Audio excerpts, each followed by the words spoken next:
बन गई। जिंदगी मेरी एक किताब की कहानी बन गई। इतनी वफा के बाद भी नहीं चाहा, मैं तो सोचता हुए कैसे राजा की दीवानी बन गई।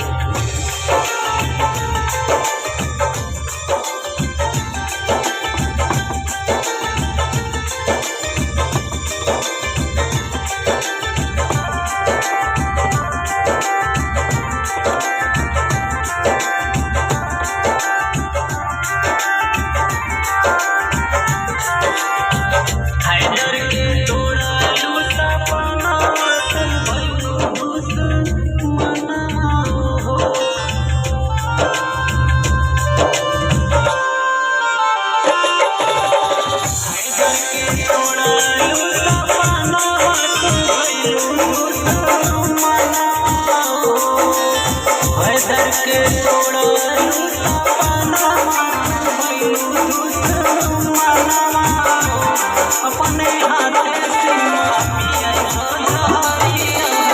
दे दिया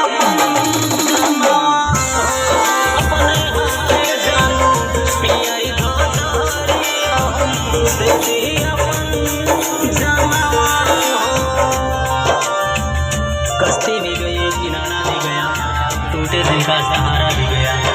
कोई पूछे तो बता देना, हैदर किसके प्यार में मारा गया।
तुम तो दुनिया की गुलशन में रानी बन गई। जिंदगी मेरी एक किताब की कहानी बन गई।